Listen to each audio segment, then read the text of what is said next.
नमस्कार, मैं श्रीमती नीतू कुमारी, आचार्य मनोहर लाल अग्रवाल सरस्वती विद्या मंदिर इंटर कॉलेज।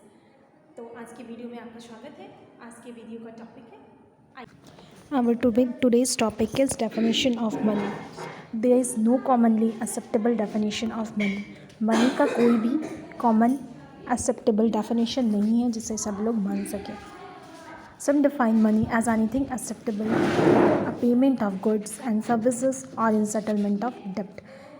कुछ इकोनॉमिस्ट ने मनी को डिफ़ाइन किया है ऐसा कि ये सबके द्वारा एक्सेप्टेबल है, जैसे कि किसी गुड्स का पेमेंट करना और किसी भी सर्विस के बदले सेटलमेंट करना. सम में money is anything that performs the function of medium of exchange, measure of value and store of value.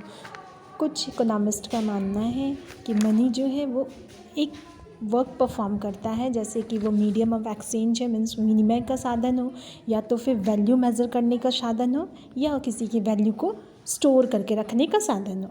Johnson's has given 4 approaches to define the concept of money. Johnson's ने तो 5 approaches दिए हैं money के concept को define करने के लिए. वैसे अगर हम लोग बात करें मनी के डेफिनेशंस की, तो मनी के डेफिनेशंस को 3 पार्ट में डिवाइड करके पढ़ा जा सकता है. फर्स्ट पार्ट है डिस्क्रिप्टिव और फंक्शनल डेफिनेशन, सेकेंड पार्ट है हमारा लीगल डेफिनेशन, और थर्ड पार्ट हमारा है कॉमन एक्सेप्टेबिलिटी डेफिनेशन.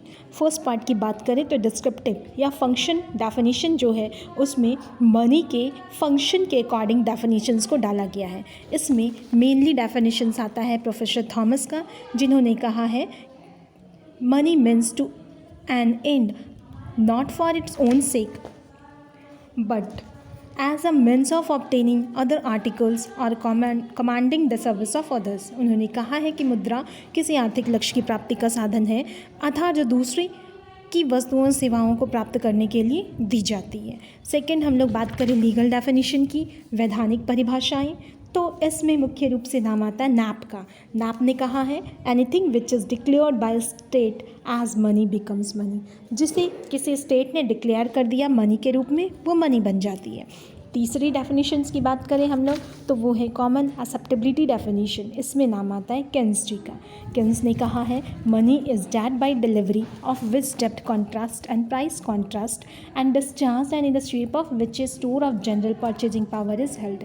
केन्स ने कहा है कि मुद्रा वो है जिसे देकर हम लोग ऋण की भी वसूली कर ले और भुगतान भी कर ले, और जिसके रूप में हम लोग क्रय शक्ति का संचय करते हैं. डैट मीन्स खरीदने की शक्ति को बचा के रखते हैं, यही मनी होता है. तो इस तरह से हम लोग देखते हैं कि मनी के डेफिनेशन को 3 पार्ट में क्लासिफाइड किया गया है और अलग अलग इकोनॉमिस्ट ने अलग अलग पार्ट को सपोर्ट किया है.